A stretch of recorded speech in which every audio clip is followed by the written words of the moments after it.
This is a detailed part about care and management of pregnant and lactating animals.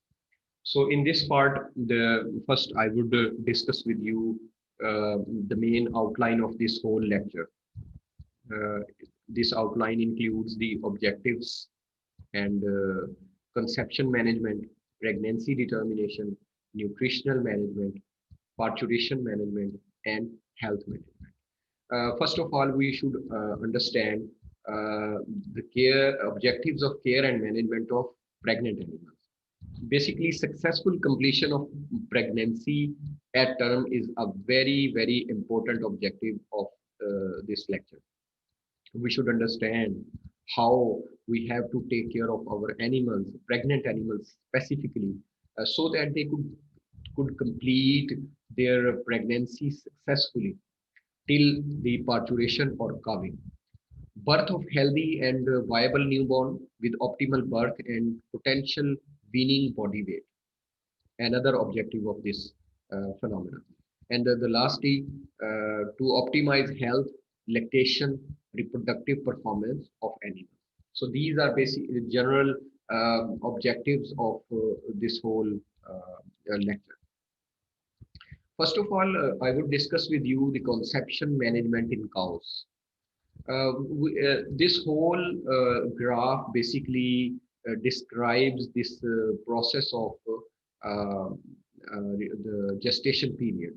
So starting after the calving, or if an animal is going to, get pregnant in the first for the first time, then the period will start from this point and up to first 100 days, or I would say first 3 months are very critical in the management of pregnant animals, because any disturbance caused during these days can be a source of abortion in animals, can cause abortion. So conception management is very important, and during this period, we have to take a lot of care of our pregnant animals. And therefore, this period is very critical, very important, and forms the basis of our future animals generation. So, therefore, this period is known as conception management. After 100 days, or almost after 3 months, in the second trimester, I would rather say that the first almost 1.5 month, that is in the fourth and fifth month, implantation of fetus takes place. And then up to we can say that 180 days, this is known as mid lactation period if the animal is in pregnant second times. Otherwise, mid lactation period is also here designated here. Then comes the late lactation period. After a second trimester, in the last trimester, late lactation period, I would say that this period actually persists or prolongs up to 6 months, 7 months, and it is recommended to give a dry period to the dairy animals in the last 2 months. About 45 to 60 or 65 days should be the dry period of the pregnant animals, after which the calving will take place. So this is whole conception management in cows.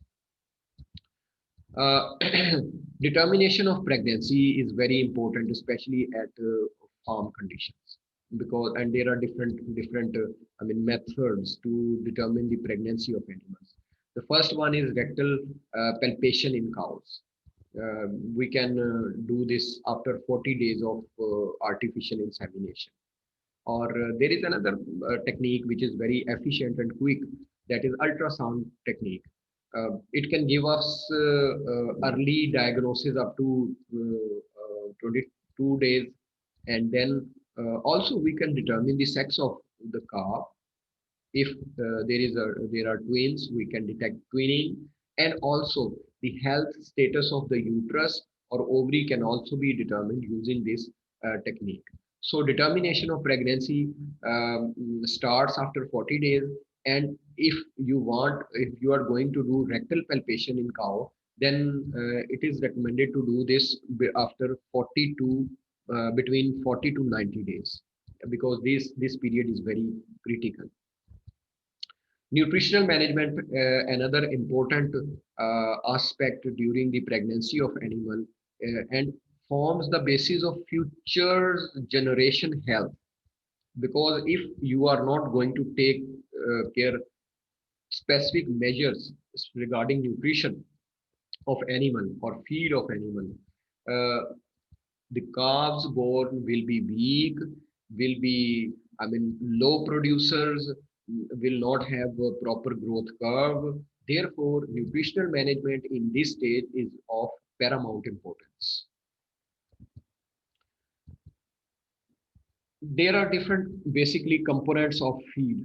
So animals, especially the pregnant animals, should be fed with balanced ration. Balanced ration includes green fodder, dry fodder, and concentrate mixture. These are basically three main portions of cattle or animal feed. Also, mineral mixture can also be provided, and water. Water is a component of we can say the feed or nutrition that should be provided freely. I mean, animals should have access of about 24 hours. And there are different components of the feed or parts of the balanced ration. These include carbohydrates, fats, proteins, and some minerals like calcium, phosphorus, some trace minerals, and vitamins.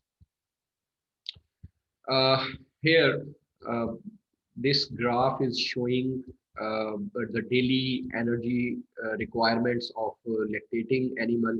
We can see from this graph there are three types of animals have been shown. The maintenance up to for 1 year has been shown in this graph, that the level of feeding or energy requirement is same. But for lactating animals, the energy requirement is more in the early phase. And as the lactation, starting from early lactation to mid lactation, and then from mid lactation to late lactation, the requirement of energy decreases. But if an animal is pregnant, then the energy requirement increases as the pregnancy or gestation period increases. So here are some, I mean, we can say that the requirements of animals, maintenance ration for local animals and crossbred animals. If the animal is giving us milk, lactation ration has been given here. And pregnancy allowance. If an animal is pregnant, then in the last trimester, that is last 3 months, are very critical, and we should offer, if it's a local animal or local breed, then we should offer 1.25 kg during last trimester. But in case of crossbred or in case of exotic breeds, we should offer them 1.7 to 2 kilograms during last trimester. And also straw, that is wheat straw, and green fodder should also be the part of this whole, I mean, balanced ration of the animal during different stages of physiological stages. So, three periods of nutrient requirement. The first period, challenging period or challenge period. Second period is mid and late lactation period, and third period is dry phase. So, in this, the first period, uh, 2 weeks before the expected date of calving, start feeding 500 gram of concentrate mixture. Basically, 500 gram is the minimum requirement, but you can, I mean, provide 1.25 to 1.5 kg of concentrate to the animals. Second phase is mid and late lactation period. During this period, the cow may be fed a well-balanced ration of good quality fodder and concentrate according to milk yield and fat percentage of the milk. Fat percentage is also considered in this regard. And the third period is very important also, because dry period provides animals own calcium and phosphorus, or I would say mineral resources. So this was about the care and management of pregnant animals, a detailed overview of pregnant and lactating animals. The class we can, I mean, say uh, we can resume the class again because the time of this software is going to end. Thank you, Ji. Second.